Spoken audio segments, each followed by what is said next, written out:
She stood at the altar in a borrowed dress. No jewelry. No family cheering from the front pew. No flowers that she had chosen herself. Just a white dress that belonged to her landlady's daughter, pinned at the back because it was 2 sizes too big, and a pair of flat shoes she had wiped clean that morning with a damp cloth. Everyone in that church was dressed in wealth she had never touched. The women wore lace that probably cost more than 6 months of her rent. The men adjusted gold cufflinks and whispered behind their programs. And when she walked down that aisle, she could feel it, the eyes. The measuring. The quiet, devastating judgment. Because Adaeze was not supposed to be there. She was not supposed to be the one marrying Emeka Okonkwo, the man Forbes had called one of the 30 most influential businessmen on the continent. The man whose name was on 3 hospitals, a foundation, and a tower in Lagos that kissed the clouds. The man whose family had already approved someone else. But there she was. Walking toward him. Trying not to shake. And here is the thing nobody in that church knew, not his mother sitting stiffly in the front row, not the journalists outside with their cameras, not even the priest adjusting his collar at the altar. Adaeze had a secret.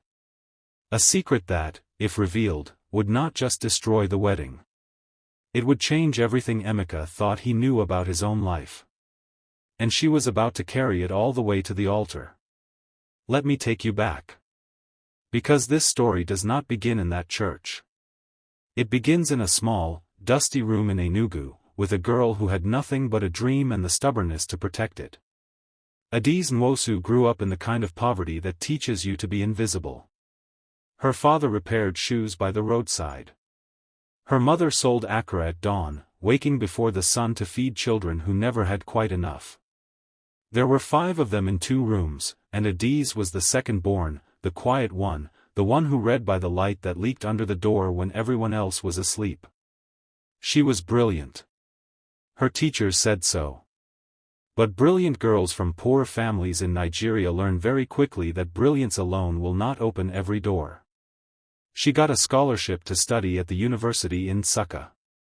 She worked 3 jobs to survive it, tutoring, cleaning offices, selling phone credit on weekends. She graduated with distinction. And then she did what thousands of young Nigerians do, she moved to Lagos, with 1 bag and enormous hope, to find the life she had studied so hard to deserve. Lagos did not welcome her gently. She slept on a friend's floor for 4 months. She was rejected from 14 jobs. She sent applications until her data ran out and borrowed more. She was told she was overqualified and not the right fit, and once, memorably, that her accent was too village for a front-facing role. But Adaeze did not go back. She found work eventually, as a junior analyst at a logistics company.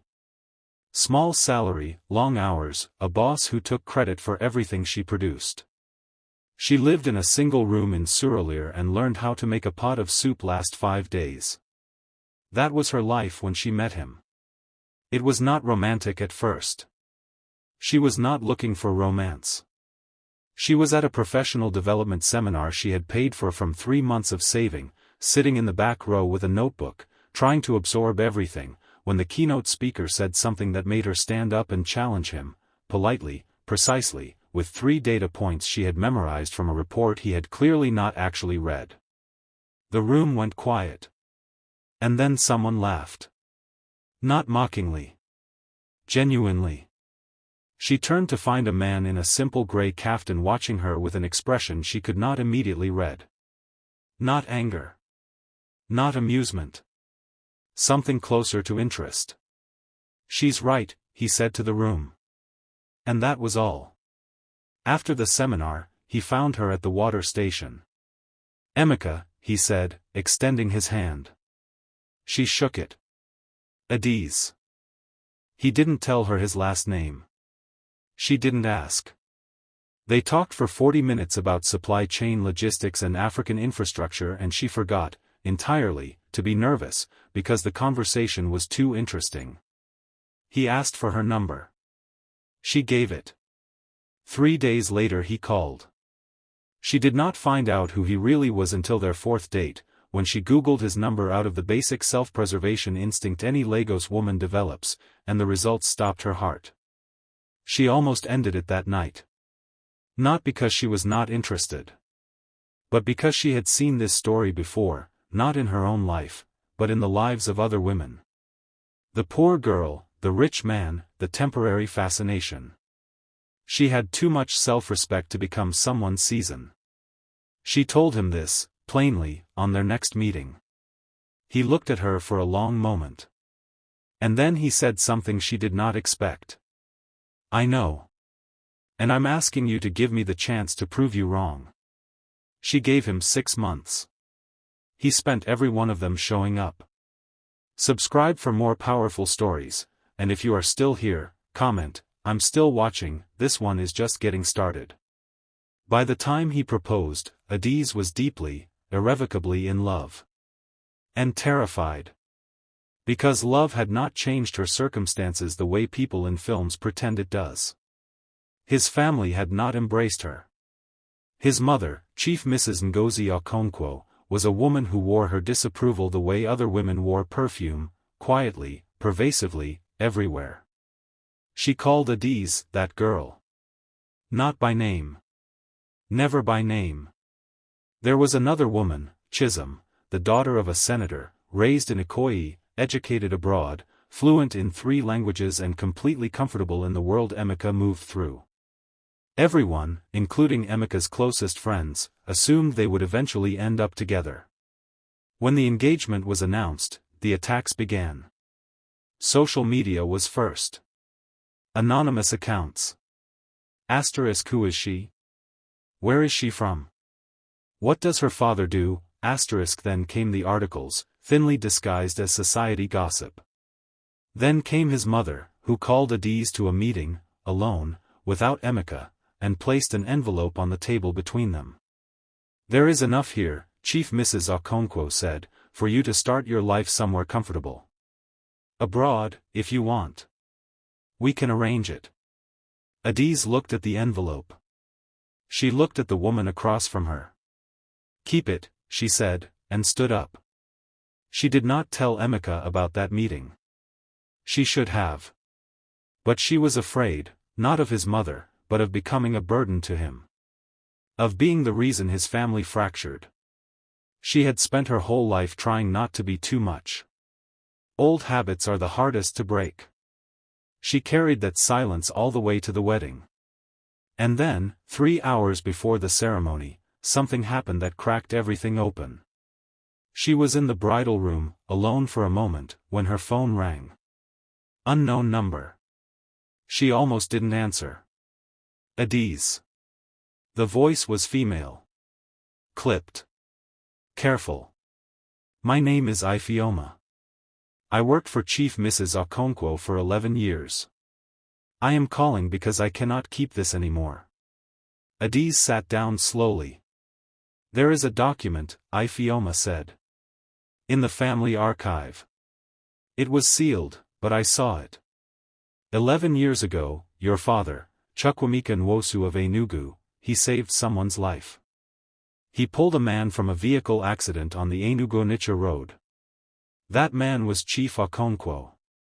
Emeka's father. He survived because of your father." Adaeze could not breathe. "Chief Okonkwo tried to find your father to thank him properly. But your father had moved, and the family was difficult to trace. He put money aside, a trust, for that man's family. But he died before he could deliver it. And his wife," Ifeoma paused, "his wife found out. And she buried the document. Because she did not want to give the money. Because she did not want to feel obligated." The room was spinning. "Adaeze. You are not a stranger in that family. Your father saved it." She walked down that aisle knowing. She stood at the altar knowing. And when the priest asked if anyone had cause to object, and the church held its breath in that dramatic, performative way, it was not a guest who spoke. It was Adaeze. She turned to face the congregation. She found Chief Mrs. Okonkwo's eyes. And she told the story. Quietly. Clearly. The way she had always done everything, with precision and without cruelty. The silence in that church was absolute. Emeka did not move for a long moment.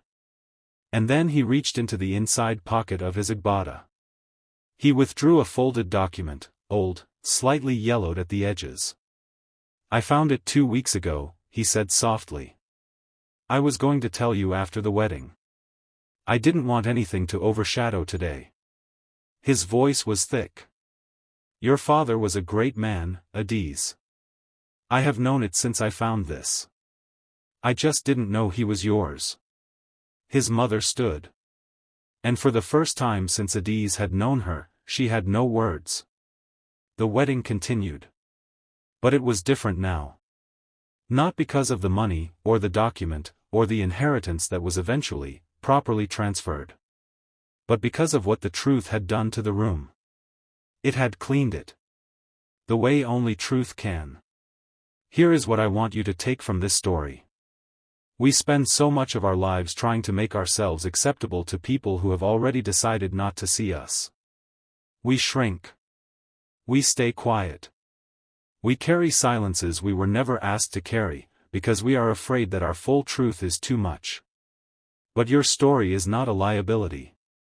Your background is not a wound that needs hiding.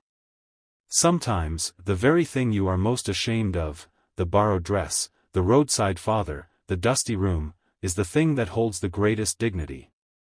Adaeze did not win because she was perfect. She won because she was honest. Even when it was terrifying. Even when the room was watching.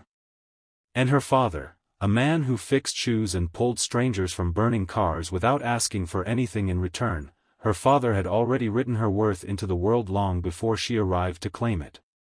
You don't always know what your story means while you're living it. But it means something. It always does. If this story moved you, share it with someone who needs to hear it today. And subscribe, because every week, we bring you stories like this one. Stories about real people. Real pain. Real triumph. If you made it all the way here, drop in the comments, "My story is not finished," because it isn't. And neither is yours.